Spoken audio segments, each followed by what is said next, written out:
All right, we are back for another Friday financial wrap up with Mr. Michael Zuber. How are you, Michael? I'm doing very well, man. How are you? I look forward to these each week. I do too, man. I'm super excited every week to just get the play by play and run it down. So, this is for March the 22nd, 2024. Let's get right into it. Fed Day, what happened? And then maybe get what's your thoughts? What was your takeaway? Well, the first thing I want to acknowledge is I'm wearing this shirt on purpose, Swing and a miss. swing and a miss, because I thought the Fed would take the opportunity that was right there. I mean, Ty, you play T-ball, right? You know what T-ball is. Oh, yeah. The ball was on the tee. The Federal Reserve just had to come out and talk tough. All they had to do was hint that, you know what, we might go higher. We might have to go higher. Nothing happened. I thought the Fed would take the opportunity to take the steam out of the market, to take the market from expecting 3 rate cuts to maybe 2 or maybe 1. I wanted the Fed to be a little bit more hawkish.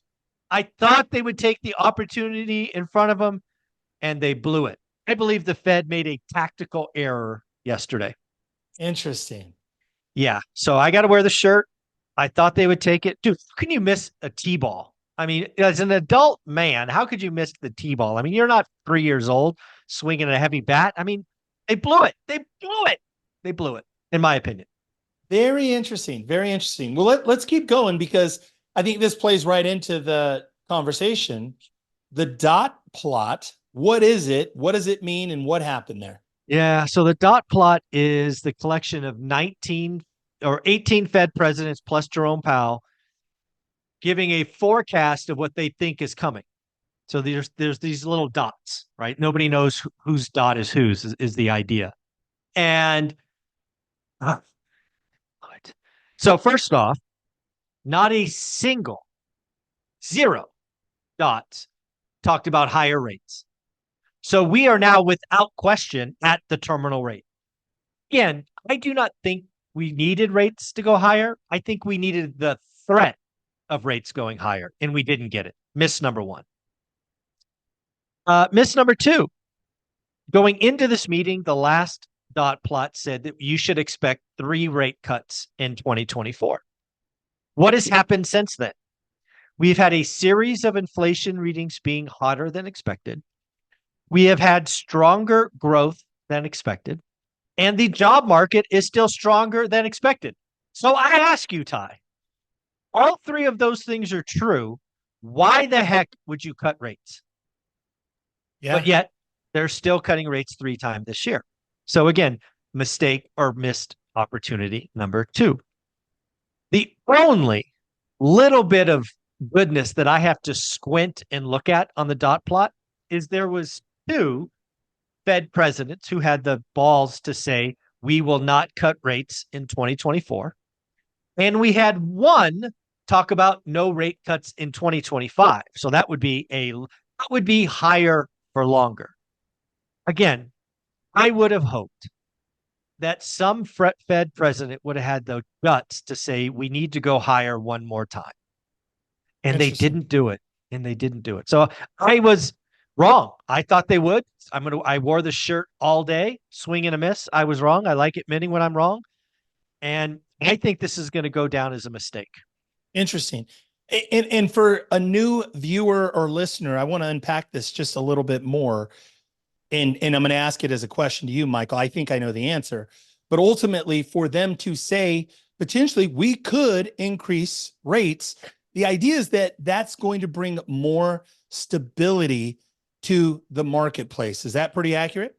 Well, certainly the real estate market, one of the things that we have is a broken housing market, which of Yep. course the Fed did.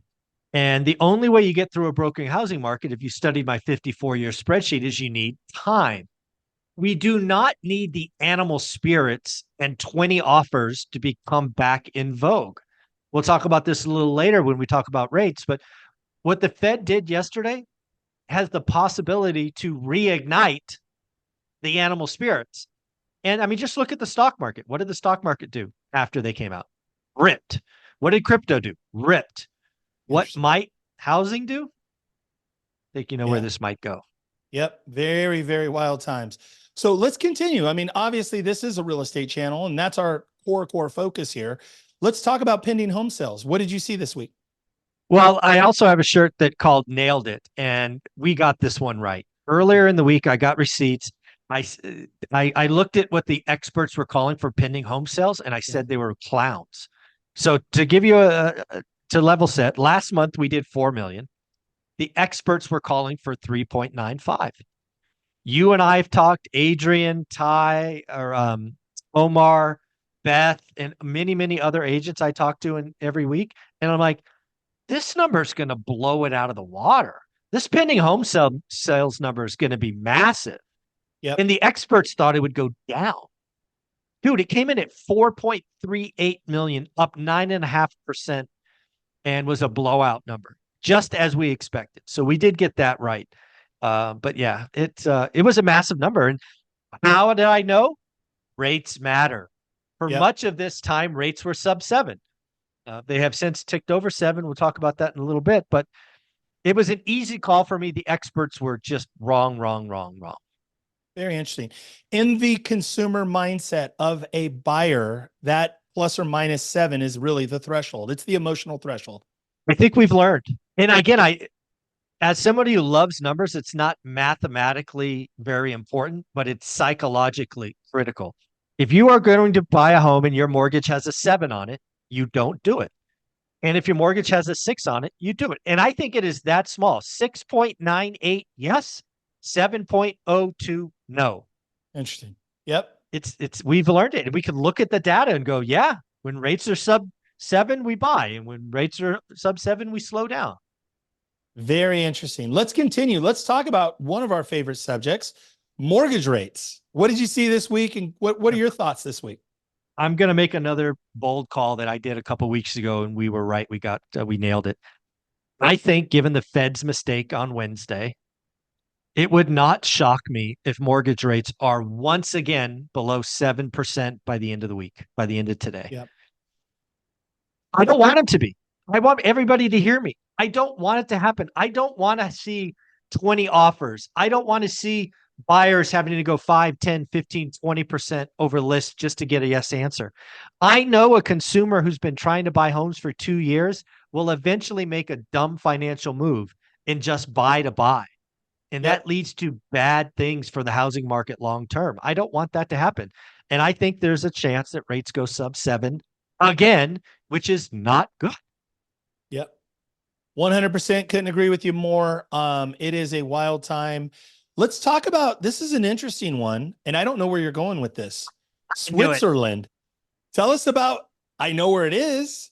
Yeah. I've heard about beautiful place. Yeah, beautiful Swiss bank accounts.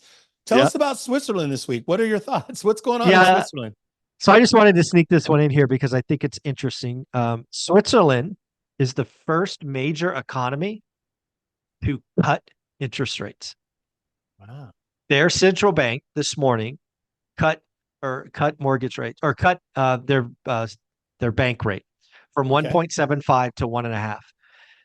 Somebody's always first.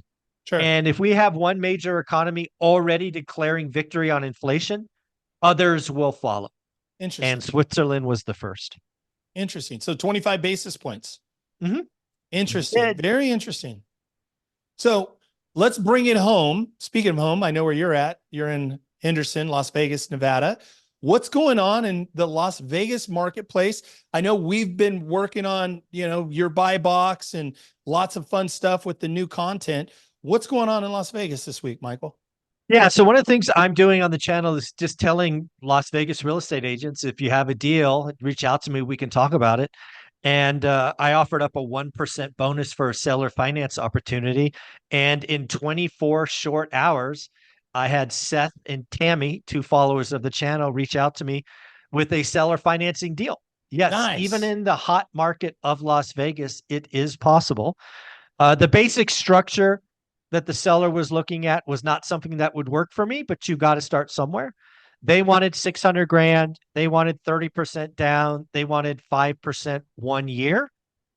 I'm a buy and hold investor who needs cash flow day one and wants a great yield.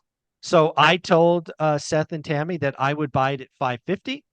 I would do 100K down, and I would do 4% interest only for a minimum of 5 years. Yep. Again, I don't expect this to go anywhere, but I did think it was very interesting. Is you talk about something, you put content out about where you're buying, and lo and behold, 24 hours later, you got at least something to look at.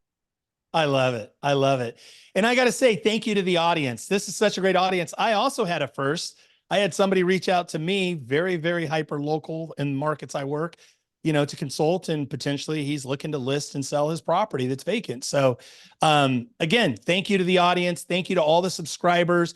Folks, if you like this content, please like, comment, share, and of course, always subscribe. Michael, any parting words?